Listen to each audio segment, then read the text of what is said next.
अस्सलाम वालेकुम स्टूडेंट्स, मैं हूं राव जहां ज़ेब अपने यूट्यूब चैनल फिजिसिस्ट जहां ज़ेब के साथ।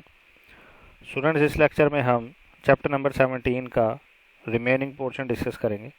तो चले हम अपनी बात स्टार्ट करते हैं इंट्रिंसिक और एक्सट्रिंसिक सेमीकंडक्टर से, क्योंकि सेमीकंडक्टर को हम प्रीवियस लेक्चर में डिस्कस कर चुके हैं। तो बात स्टार्ट करते हैं इंट्रिंसिक और एक्सट्रिंसिक सेमीकंडक्टर। इंट्रिंसिक सेमीकंडक्टर, देखते हैं ये इंट्रिंसिक सेमीकंडक्टर क्या होता है। एक सेमीकंडक्टर जो कि अपनी प्योर फॉर्म में हो उसको इंट्रिंसिक सेमीकंडक्टर कहते हैं, यानी उसमें कोई डोपिंग किसी किस्म की मिलावट ना हो। ठीक है, तो क्या कहेंगे? Semiconductor in its extremely pure form. Semiconductor semiconductor in its extremely pure form. Extremely pure form, ठीक है, उसको कहते हैं इंट्रिंसिक सेमीकंडक्टर। और बेसिकली ये जो एक्सट्रिंसिक सेमीकंडक्टर इंट्रिंसिक सेमीकंडक्टर होता है, इस ये एक ऐसा एलिमेंट होता है जिसके वैलेंस शेल में 4 इलेक्ट्रॉन हो। जिसके वैलेंस शेल में कितने इलेक्ट्रॉन्स हो जी? 4 इलेक्ट्रॉन्स। ठीक है, तो अगर इसके वैलेंस शेल में 4 इलेक्ट्रॉन हो तो ये एलिमेंट जो है वो कुछ इस शक्ल में होता है। इसमें हम मिसाल ले लेते हैं सिलिकॉन की। तो अगर सिलिकॉन की बात की जाए तो फर्ज कर लें ये एक सिलिकॉन एटम है। इसके वैलेंस शेल में हम बना लेंगे 4 इलेक्ट्रॉन्स। एक इलेक्ट्रॉन, ये दूसरा है, ये तीसरा है और ये चौथा है। तो ये अपने करीब पड़े हुए जो इसके करीब एक और सिलिकॉन एटम होगा उसके साथ अपने 4 इलेक्ट्रॉन शेयर कर लेगा और कोवलेंट बॉन्ड बना लेगा। ठीक है, तो अगर इसके करीब एक और सिलिकॉन मौजूद हो, डिस्कस कर लेते हैं अभी। ये देखें जी, फर्ज कर लेते हैं कि यहाँ पे एक और सिलिकॉन एटम मौजूद है। ठीक है, तो होगा क्या जी कि इसके एटम को हम कुछ इस तरीके से बना लेते हैं, थोड़ा सा दूर करके ताकि अरेंज हो जाए कि ये पहले वाले सिलिकॉन का है, ये दूसरे वाले सिलिकॉन का है। ठीक है, यहाँ भी ये एक सिलिकॉन, ठीक है, ये इस सिलिकॉन का। तो आपको नज़र आ रहा है कि इसके करीब जो मज़ीद सिलिकॉन एटम्स पड़े होंगे, फ़र्ज करें यहाँ पे एक सिलिकॉन एटम पड़ा हुआ है, एक यहाँ पे सिलिकॉन पड़ा हुआ है, एक यहाँ पे, पूरा एलिमेंट बना के देख रहे हैं। तो 4 इलेक्ट्रॉन तो दरमियान वाले सिलिकॉन के पास थे। ये क्या करेगा कि मज़ीद जो सिलिकॉन एटम्स होंगे उनके एक एक एटम के साथ मिलके ये कोवलेंट बॉन्ड बना लेगा और इस तरीके से आपको नज़र आएगा। यानी हुआ क्या है कि तमाम सिलिकॉन एटम जिनके 4-4 वैलेंस इलेक्ट्रॉन है वो अपने 4-4 इलेक्ट्रॉन एक दूसरे के साथ शेयर करके ये पूरा एलिमेंट इस तरीके से बना लेंगे। ठीक है, और इनके दरमियान कौन सा बॉन्ड होता है? Covalent bond. तो यहाँ पे देखें आप, ठीक है, कुछ इस तरीके से ये शेयरिंग होगी और एक कोवलेंट बॉन्ड बन जाएगा। तो यहाँ पे आपने बता देना जी कोवलेंट बॉन्ड बनता है, कोवलेंट बॉन्ड। चलें जी, तो ये आपने याद रखना है। अब हम बात कर लेते हैं एक्सट्रिंसिक सेमीकंडक्टर की। एक्सट्रिंसिक सेमीकंडक्टर कौन से होते हैं जिसमें हमने कुछ ना कुछ डोपिंग की हो? Extrinsic semiconductors, extrinsic semiconductors.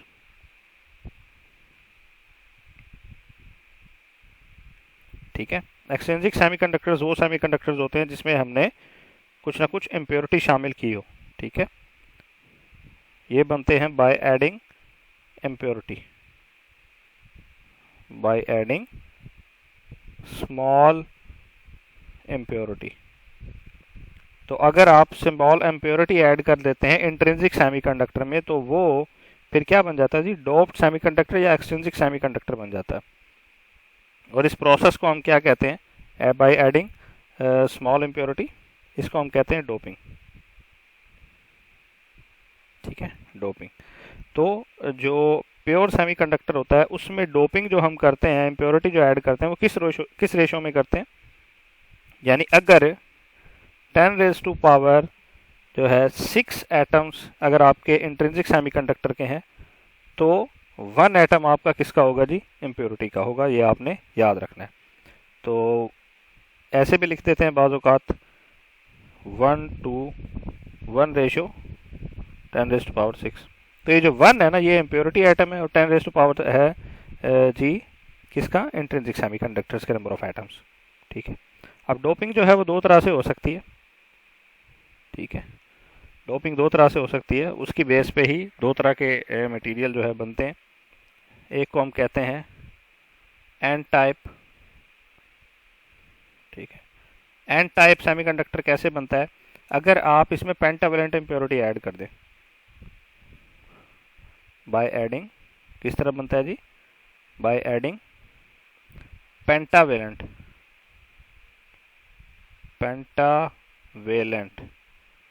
Impurity. अब पेंटावेलेंट इम्प्योरिटी कौन सी होती है? कि जिसके वैलेंस शेल में 5 इलेक्ट्रॉन्स मौजूद हों। जैसे कि यहाँ पे उन्होंने मिसाल दी गई है जी फास्फोरस की, पी यानी फास्फोरस की। तो अगर पेंटावेलेंट इम्प्योरिटी इसमें ऐड कर दें तो कुछ इस तरीके से बनेगा एन टाइप मटेरियल। और एन टाइप मटेरियल की क्या खासियत होगी? देखें, क्योंकि सिलिकॉन में 4 इलेक्ट्रॉन है, वैलेंस इलेक्ट्रॉन। ठीक है, वो 4 वैलेंस इलेक्ट्रॉन तो फास्फोरस के 4 वैलेंस इलेक्ट्रॉन के साथ बॉन्ड बना लेंगे, लेकिन एक इलेक्ट्रॉन जो आपको नजर आ रहा है ये क्या हो जाएगा? फ्री। हर एक इम्प्योरिटी एटम में से एक वैलेंस इलेक्ट्रॉन जो है वो फ्री हो जाएगा। फ्री हो जाएगा मतलब कंडक्शन बैंड के पास चला जाएगा।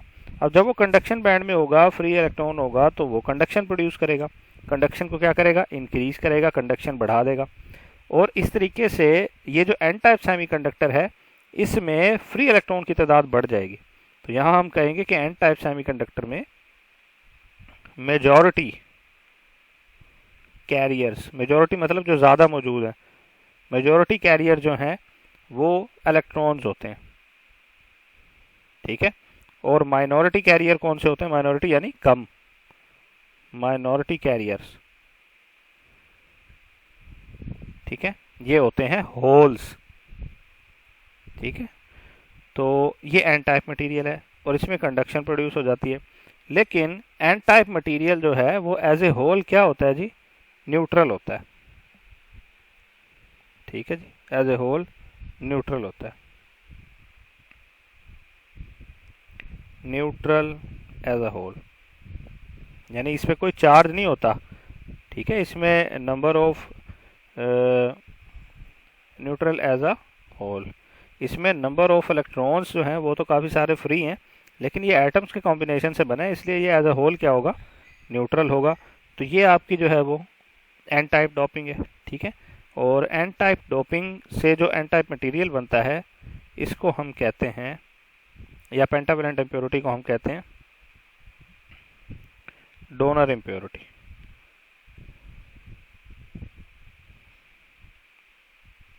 ठीक है, तो अब नेक्स्ट देखते हैं जो कि पी टाइप मटेरियल है, वो कैसे बनता है। पी टाइप मटेरियल बनता है अगर आप इसमें डोपिंग कर दें किसकी जी? ट्राइवेलेंट इम्प्योरिटी की, by adding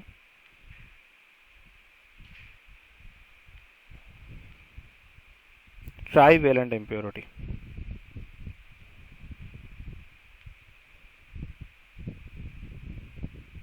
by adding trivalent impurity. ठीक है, तो ट्राइवेलेंट इम्प्योरिटी का मतलब ये है कि ऐसी इम्प्योरिटी, ऐसा एटम जिसके वैलेंस शेल में 3 इलेक्ट्रॉन्स हों। ठीक है, यहाँ पे मैं लिखना भूल गया हूँ, 5 इलेक्ट्रॉन्स। तो ट्राइवेलेंट इम्प्योरिटी में कितने होंगे जी? 3 इलेक्ट्रॉन्स वैलेंस शेल में। ठीक है, और यहाँ पे मिसाल जो है उसकी दी गई है एल्यूमिनियम की। एल्यूमिनियम जो है वो ट्राइवेलेंट इम्प्योरिटी है। जब ट्राइवेलेंट इम्प्योरिटी ऐड करेंगे तो सिलिकॉन के जो 3 एटम्स होंगे वो एल्यूमिनियम के 3 एटम्स के साथ कोवलेंट बॉन्ड बना लेंगे। लेकिन ठीक है, होगा क्या कि चूंकि सिलिकॉन के 4 थे और एल्यूमिनियम के 3 है, तो टोटल 8 पूरे होने चाहिए थे कंप्लीट सर्किट के लिए। लेकिन 8 पूरे नहीं हो पाएंगे, तो एक की जगह बच जाएगी, जिसको हम कहेंगे जी यहाँ पे होल क्रिएट हो गया है, डेफिशिएंसी ऑफ इलेक्ट्रॉन है। ठीक है, तो इस सूरत में क्या होगा, जो मेजोरिटी कैरियर होंगे वो होल होंगे। क्यों होल होंगे? क्योंकि हर एक इम्प्योरिटी एटम में एक होल पैदा हो जाएगा। तो जो पी टाइप मटेरियल है उसमें मेजोरिटी कैरियर्स जो हैं वो होल होते हैं, होल्स, जबकि माइनॉरिटी कैरियर्स जो है वो इलेक्ट्रॉन्स होते हैं।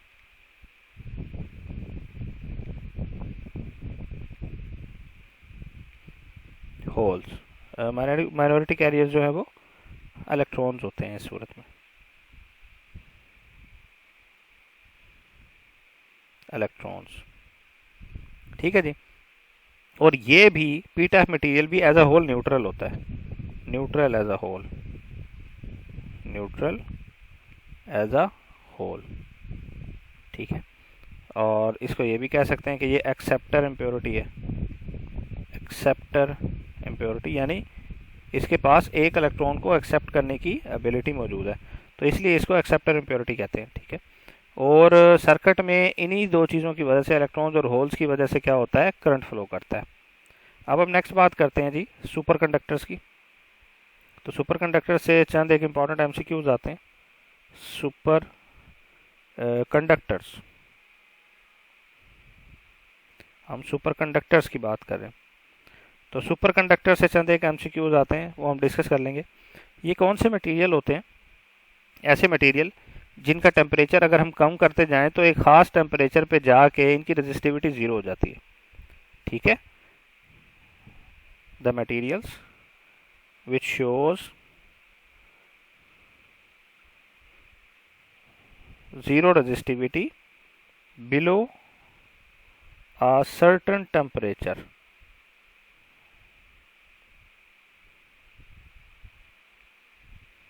ठीक है। इसको कहते हैं जी, इन मटेरियल्स को कहते हैं सुपर कंडक्टर्स। ठीक है। और सुपर कंडक्टर जो है इसमें जिस टेम्परेचर के बिलो जो रेजिस्टिविटी ज़ीरो हो जाती है मटेरियल की, उस टेम्परेचर को कहते हैं क्रिटिकल टेम्परेचर। ठीक है। इस टेम्परेचर को कहते हैं क्रिटिकल टेम्परेचर।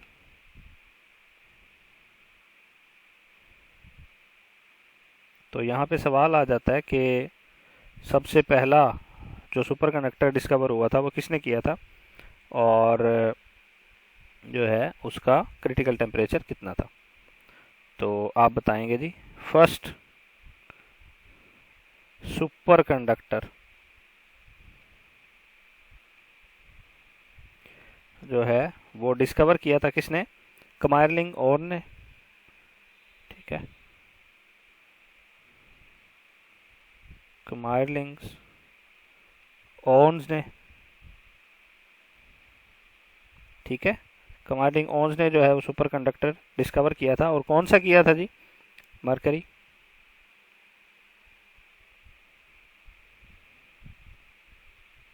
मरकरी। और उसका जो क्रिटिकल टेम्परेचर था वो क्या था? 4.2 केल्विन, यानी 4.2 केल्विन से नीचे वो क्या बन जाता है? सुपर कंडक्टर बन जाता है। ठीक।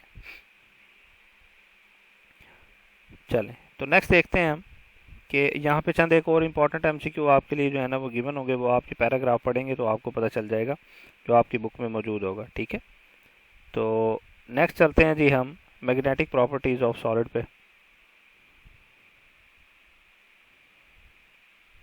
Magnetic properties of solids. ठीक है। इलेक्ट्रिकल प्रॉपर्टीज़ हम पढ़ चुके हैं, अब हम मैग्नेटिक प्रॉपर्टीज़ ऑफ सॉलिड पढ़ रहे हैं।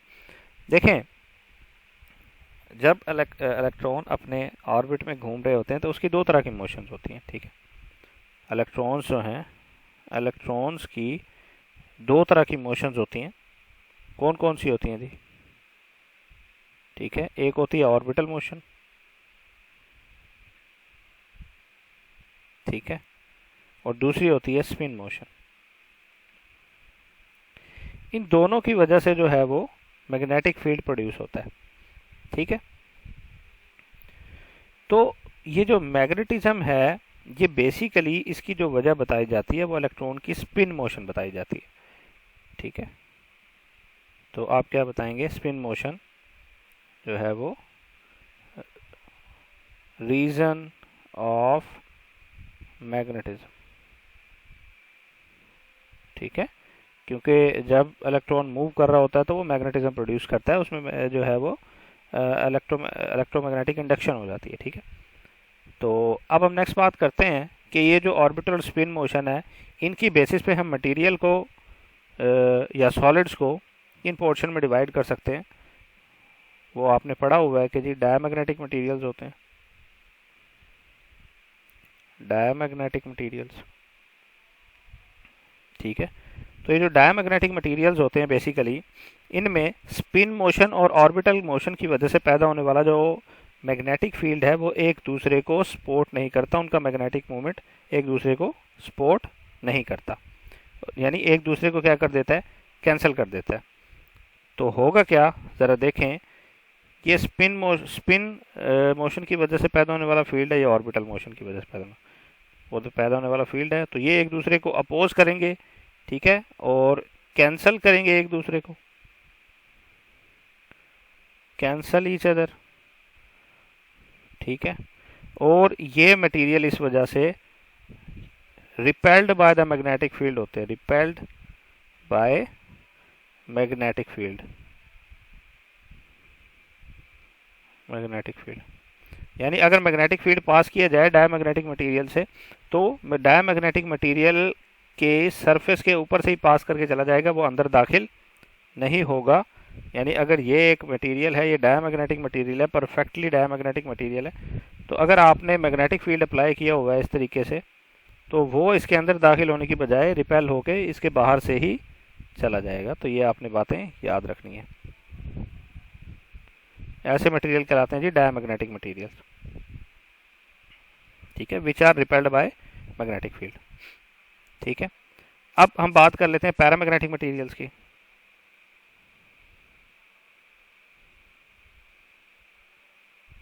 Paramagnetic materials, paramagnetic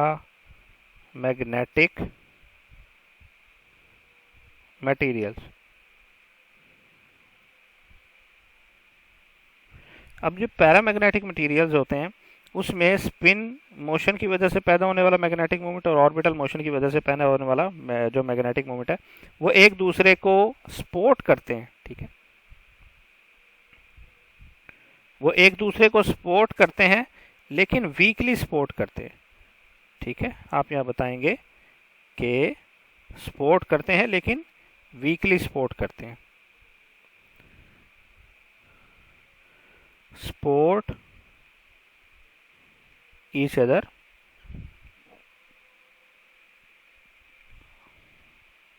weekly. ठीक है, अगर ये एक दूसरे को वीकली सपोर्ट करते हैं तो फिर ये अट्रैक्टेड तो होंगे, मतलब मैग्नेटिक फील्ड के साथ अट्रैक्ट तो होंगे लेकिन वीकली अट्रैक्ट होंगे। तो ये मटेरियल जो है वो weekly attracted by magnetic field. अब होगा ये कि अगर इन पे मैग्नेटिक लाइन जो फोर्स आप अप्लाई करते हैं तो मैग्नेटिक लाइन जो फोर्स इसके अंदर से पास कर जाएंगी लेकिन इतनी ज़्यादा पास नहीं करेंगे। ठीक है, तो अगर हम बात करें डायमैग्नेटिक मटेरियल की कुछ एग्जांपल की, तो एग्जांपल मैं आपको बता देता हूँ। इसकी जो एग्जांपल होती हैं water, copper, bismuth and antimony. Example बता रहा हूँ, water, copper, bismuth,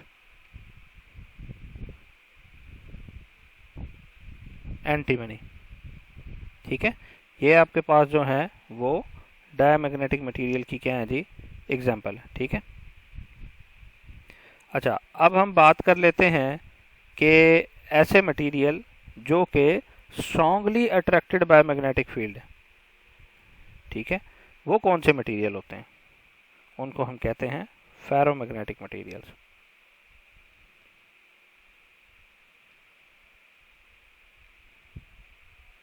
ferromagnetic materials.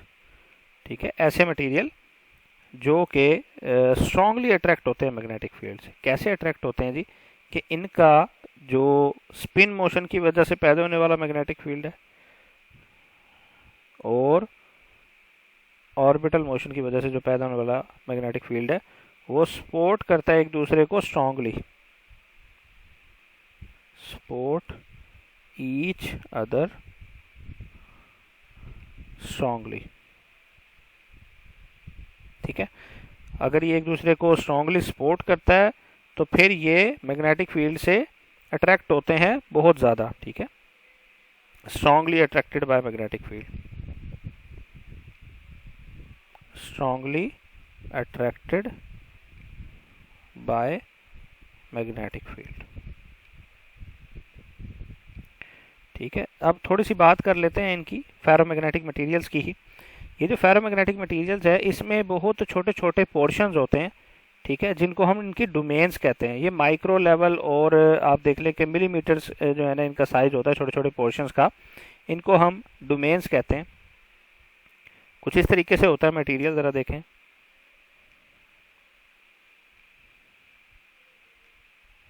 ये फेरोमैग्नेटिक मटेरियल है।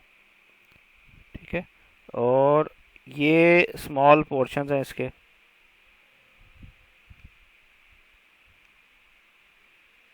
ये जो स्मॉल पोर्शंस आप देख रहे हैं इसको इनके डोमेन कहते हैं। जब मटेरियल डीमैग्नेटाइज होता है तो इन डोमेन्स के अंदर जो इलेक्ट्रॉन्स होते हैं वो उनका मैग्नेटिक मोमेंट जो है वो डिफरेंट डायरेक्शन में होता है।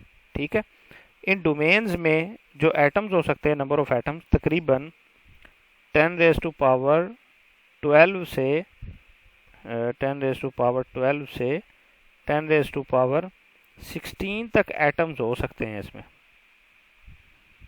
इन एक डोमेन में। ठीक है, अच्छा, जब मटेरियल डीमैग्नेटाइज होता है तो इनके जो मैग्नेटिक मोमेंट होते हैं वो डिफरेंट डायरेक्शंस में होते हैं। ठीक है, ठीक है, डिफरेंट डायरेक्शन में होते हैं। और ये मटेरियल है इस टाइम डीमैग्नेटाइज। डीमैग्नेटाइज है क्यों? मैग्नेटिक मोमेंट तो है ना इसमें डिफरेंट डोमेन्स के। डीमैग्नेटाइज, ये डीमैग्नेटाइज स्टेट में है। अब डीमैग्नेटाइज का मतलब है इसके जो डोमेन्स होंगी उसके अंदर डिफरेंट डोमेन्स में मैग्नेटिक मोमेंट की डायरेक्शन डिफरेंट होगी। डिफरेंट डोमेन्स में जो इलेक्ट्रॉन्स का स्पिन है वो डिफरेंट होगा। ठीक है, तो अब अगर ऐसा किया जाए कि इसको मैग्नेटाइज कर दिया जाए, इसको मैग्नेटाइज कैसे किया जाता है? इसके ऊपर मैग्नेटिक फील्ड अप्लाई करके, एक्सटर्नल मैग्नेटिक फील्ड अप्लाई करके, या इसको करंट दे के भी करंट दे के भी इसको मैग्नेटाइज किया जा सकता है। तो अब ये जो डोमेन्स होंगी आप देखें ज़रा किस तरीके से होंगी।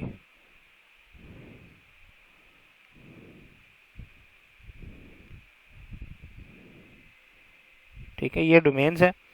अब क्या होगा कि ये जो डोमेन्स हैं, अगर आपने मैग्नेटिक फील्ड कुछ इस तरीके से अप्लाई किया है, नॉर्थ पोल साउथ पोल, तो नॉर्थ से साउथ होता है ना मैग्नेटिक फील्ड, तो अब जो जितनी भी डोमेन्स होंगी वो सारी की सारी अलाइन हो जाएंगी किसके साथ? मैग्नेटिक फील्ड की डायरेक्शन के साथ। ठीक है, इसको कहते हैं मटेरियल को मैग्नेटाइज करना। अब इस सूरत में मटेरियल क्या हो गया? मैग्नेटाइज। ठीक है, ऊपर वाली जो कंडीशन थी उसमें मैग्नेटाइजेशन क्यों नहीं थी? मैग्नेटिक मूवमेंट होने के बावजूद मैग्नेटाइजेशन क्यों नहीं थी? क्योंकि ये जितने भी डाइपोल हैं, जितने भी जो डोमेन्स हैं, उन तमाम डोमेन्स में अगर एक डोमेन में मैग्नेटिक मूवमेंट की ये डायरेक्शन है जो आपको नज़र आ रही है, तो यहाँ पे लाजमी तौर पे एक ऐसी डोमेन होगी जिसमें मैग्नेटिक मूवमेंट की डायरेक्शन इसके बिल्कुल ऑपोजिट होगी। ठीक है, इसकी ऑपोजिट ये होगी, इसकी ऑपोजिट ये होगी, तो ये एक दूसरे के मैग्नेटिक फील्ड को कैंसिल कर देती हैं, इस वजह से ये डीमैग्नेटाइज रहती हैं। ठीक है, ये स्मॉल पोर्शन जो है वो डोमेन्स हैं। ठीक है, तो ये आपके सामने हो गया जी फेरोमैग्नेटिक मटेरियल। और फेरोमैग्नेटिक मटेरियल जो है वो दो तरह के होते हैं। ठीक है, एक होते हैं सॉफ्ट फेरोमैग्नेटिक मटेरियल, सिर्फ फेरो लिख रहा हूं मैं। ठीक है, सॉफ्ट फेरोमैग्नेटिक मटेरियल वो होते हैं जो जल्दी से मैग्नेटाइज होते हैं और जल्दी ही डीमैग्नेटाइज हो जाते हैं। Magnetised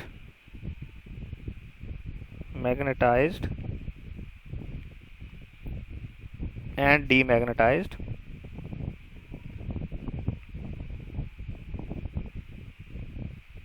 easily. ठीक है, ये जो हैं वो सॉफ्ट फेरोमैग्नेटिक मटेरियल्स होते हैं, ठीक है। और इस पे आप क्या करें, अगर आप मटेरियल पे क्या करते हैं, डीमैग्नेटाइज करना चाहते हैं तो ऑपोजिट डायरेक्शन में करंट चला देते हैं तो ये डीमैग्नेटाइज हो जाते हैं। दूसरे जो मैग्नेटिक मटेरियल होते हैं वो कहलाते हैं हार्ड फेरोमैग्नेटिक मटेरियल्स। ये इजीली मैग्नेटाइज भी नहीं होते और फिर इजीली डीमैग्नेटाइज भी नहीं होते। मैग्नेटाइज्ड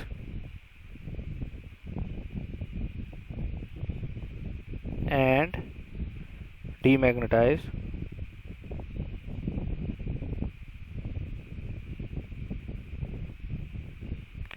ठीक है, नॉट इजीली, ठीक है। यानी सॉफ्ट फेरोमैग्नेटिक मटेरियल को मैग्नेटाइज और डीमैग्नेटाइज में करने में लेस वर्क डन करना पड़ता है,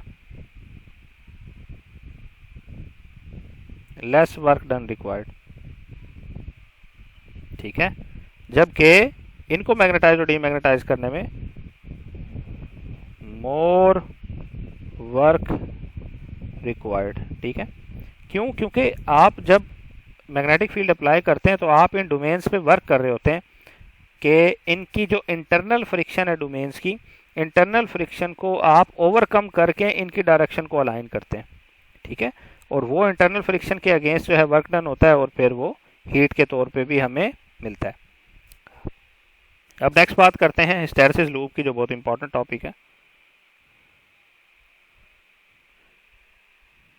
हिस्टैरिसीस लूप, ये हिस्टैरिसीस लूप क्या है? बेसिकली हिस्टैरिसीस लूप जो है वो एक प्लॉट या एक ग्राफ का नाम है, ठीक है। ग्राफ किन दो क्वांटिटीज के दरमियान जी? ये ग्राफ जो है बेसिकली ये ग्राफ मैग्नेटाइजेशन और करंट के दरमियान है, मैग्नेटाइजेशन और मैग्नेटाइजिंग करंट के दरमियान, ठीक है। तो इसमें जो है आप देखें कि वाई एक्सिस पे जो है वो मैग्नेटाइजेशन होती है और एक्स एक्सिस पे जी करंट होता है, ठीक है। तो मैं करंट का एसी साइकिल बनाऊंगा और एसी साइकिल के लिहाज से ये कैसे वेरी कर रहा होगा वो मैं आपको बताता जाऊंगा, इसको आपने अच्छे से समझना है, ठीक है। ये एसी साइकिल है। अब होगा क्या कि एसी साइकिल जैसे ही, एसी साइकिल यानी उसका जो एसी में जो करंट है वो जैसे ही जीरो से मैक्सिमम पे जाएगा, मटेरियल भी क्या करेगा, जीरो से मैक्सिमम पे चला जाएगा, यानी मैग्नेटाइज हो जाएगा, फुली मैग्नेटाइज, ठीक है। मटेरियल यहाँ पे क्या हो जाएगा, फुली मैग्नेटाइज। इस पॉइंट को नाम दे दें ए का। ए पॉइंट जो है यहाँ पे क्या है जी, सैचुरेशन पे है, क्योंकि यहाँ मटेरियल फुली मैग्नेटाइज हो गया है। तो मैं लिख रहा हूँ मटेरियल जो है वो फुली, या इसको मैं दूसरी जगह भी लिख देता हूँ ताकि आपको समझ में आ जाए कि पॉइंट ए जो है, ठीक है, वहाँ पे मटेरियल फुली मैग्नेटाइज है, मैग्नेटाइज्ड, ठीक है। और इस पॉइंट को ए को हम कहते हैं सैचुरेशन पॉइंट है, ठीक है। फिर क्या होता है, करंट का जो साइकिल है यहाँ से, क्योंकि हमने इस पे अब क्या किया, मटेरियल के साथ मैग्नेटिक फील्ड हमने अप्लाई कर दिया, ठीक है। मैं यहाँ पे बना के बता देता हूँ। ये वो मटेरियल था फेरोमैग्नेटिक मटेरियल जो कि पहले डीमैग्नेटाइज था। इसको मैग्नेटाइज करने के लिए आपने क्या कर दिया, इस पे इसको जो है ना एक एक्सटर्नल फील्ड अप्लाई कर दिया इस पर, ठीक है। यहाँ पे बल्कि एसी साइकिल बना लें आप, बेहतर ये है क्योंकि हम एसी को डिस्कस कर रहे हैं यहाँ पे। पहले पॉजिटिव हाफ साइकिल आएगा फिर नेगेटिव हाफ साइकिल। अब इस कंडीशन में क्या होगा कि पॉजिटिव हाफ साइकिल तक हम आ गए थे, फिर क्या होगा, करंट जो है वो चलता हुआ जीरो हो जाएगा, ठीक है। करंट चलते हुए क्या हो जाएगा, जीरो। अब क्या होगा, करंट तो चलते हुए हो गया जीरो, लेकिन ये वापस आएगा इस तरीके से। अब अगर आप तवज्जो करें, करंट तो यहाँ पे क्या हो गया, जीरो, क्योंकि करंट एक्स एक्सिस पे है ना, और यहाँ पे करंट तो हो गया जीरो, लेकिन मैग्नेटाइजेशन या मैग्नेटिक फील्ड अभी भी इसके अंदर मौजूद है, यानी मटेरियल अभी भी मैग्नेटाइज है किसी हद तक, ठीक है।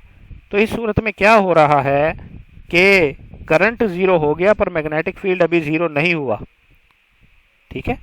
तो ये जो इसकी प्रॉपर्टी होती है मटेरियल की ये प्रॉपर्टी के करंट जीरो करने के बावजूद भी उसके अंदर जो है मैग्नेटाइजेशन मौजूद रहे, इसको रेमेनेंस या रिटेंटिविटी कहते हैं। पॉइंट आर के लिए क्या होगा जी, प्रॉपर्टी, ये एक प्रॉपर्टी है इन विच, जिसमें क्या हो,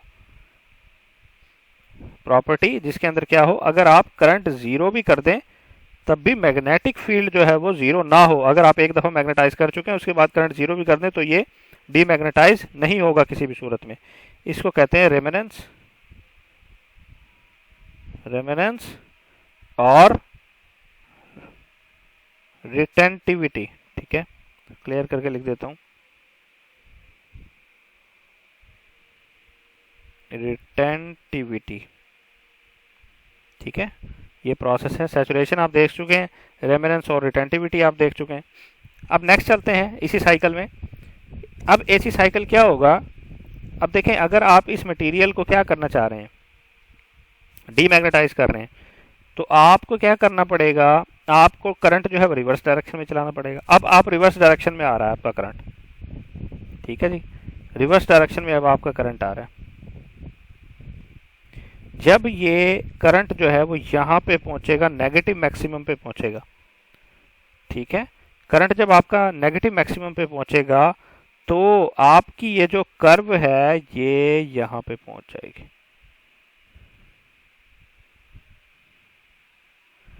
अब आप अगर गौर करें कि मटेरियल एक दफा जब मैग्नेटाइज हो गया था उसके बाद हम करंट को नेगेटिव डायरेक्शन में चला के बिल्कुल कहां पे ले आए हैं जी, नेगेटिव मैक्सिमम पे ले आए हैं करंट को।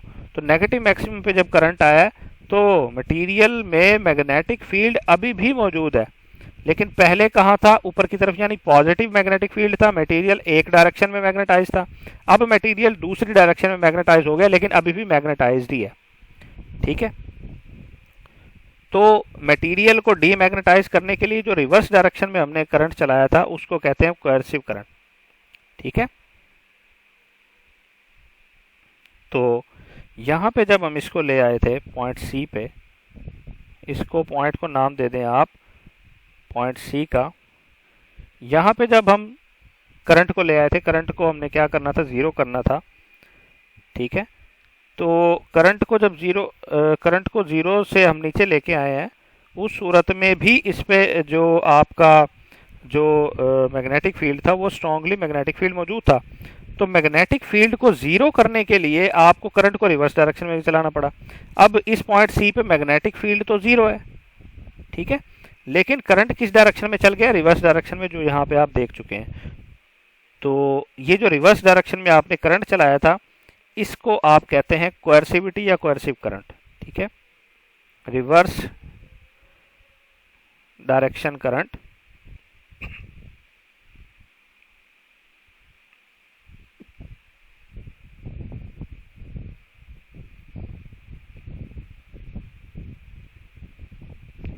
To make field zero. ठीक है, रिवर्स डायरेक्शन में जो करंट चलाते हैं किस लिए, फील्ड को जीरो करने के लिए, उसको कहते हैं कोएर्सिव करंट। ठीक है, कोएर्सिव करंट, और इस प्रोसेस को कहते हैं कोएर्सिविटी, जो आपने पढ़ा भी हुआ है। ठीक है, अब हम नेक्स्ट बात कर लेते हैं। जब हमने इसको नेगेटिव डायरेक्शन में करंट को चलाया था, नेगेटिव आप ले आए थे, नेगेटिव मैक्सिमम पे जाके ये मटेरियल फुली क्या हो जाता है, दूसरी डायरेक्शन में मैग्नेटाइज हो जाता है। अब यहाँ पे ये जो पॉइंट आपको नज़र आ रहा है, इस पॉइंट को आप नाम दे दें पॉइंट डी का। पॉइंट डी पे भी मटेरियल मैग्नेटाइज है लेकिन एक ही ऑपोजिट डायरेक्शन में मैग्नेटाइज है। अब क्या होगा, आप एसी साइकिल को मजीद चलाएंगे, मजीद चला के आप एसी साइकिल को कहाँ ले गए, जीरो पे। एसी साइकिल को आप जब जीरो पे ले गए तो उस सूरत में क्या होगा, ये मटेरियल यहाँ से क्या होगा, करंट को जीरो पे लेके जा रहे हैं ना, ये देखें करंट जीरो पे आ गया। अब आप करंट को यहाँ पे ले आए जीरो पे, इस पॉइंट पे ये जो मैं बना रहा हूँ। ठीक है, करंट को जीरो पे ले आए, मटेरियल अभी भी मैग्नेटाइज है। ठीक है, करंट तो जो है मैग्नेटिक फील्ड तो अभी भी जो आपका मटेरियल है मैग्नेटाइज है, फिर आप क्या करते हैं कि करंट को ज़ीरो से मज़ीद इंक्रीज करके यहाँ पे लाते हैं पॉजिटिव मैक्सिमम पे। जब आप पॉजिटिव मैक्सिमम पे लेके आते हैं तो ये ग्राफ यहाँ से चल के दोबारा ए पे पहुँच जाता है। ठीक है, यानी आपने पूरे साइकिल में ये देखा कि एक दफ़ा मटेरियल मैग्नेटाइज हो जाए तो वो डीमैग्नेटाइज नहीं होता, बल्कि दूसरी डायरेक्शन में जो है वो मैग्नेटाइज होना शुरू हो जाता है, और इस तरीके से ये साइकिल चल जाता है। ठीक है, और एक दफ़ा ये जो आपका साइकिल है सिर्फ पहली दफ़ा ये सेंटर से पास करता है स्टार्ट में, उसके अलावा ये दरमियान में कभी भी नहीं आता। यानी ये कंडीशन कभी भी नहीं आती कि आपका करंट भी ज़ीरो हो और मैग्नेटिक फील्ड भी ज़ीरो हो। ठीक है, except initial except initial except initial state it is impossible. ठीक है, तो ये आपने याद रखना है। तो नेक्स्ट प्रोसेस जो हम डिस्कस करने लगे हैं वो है जी आपका एरिया ऑफ द लूप। तो एरिया ऑफ द लूप हमें क्या बताता है, अगर आप इस ग्राफ का पूरे का ये जो लूप बना हुआ है इस लूप का एरिया ले लें, वो हमें energy required to magnetize and demagnetize बताएगा। ठीक है, तो आप यहाँ बताएंगे जी एरिया ऑफ लूप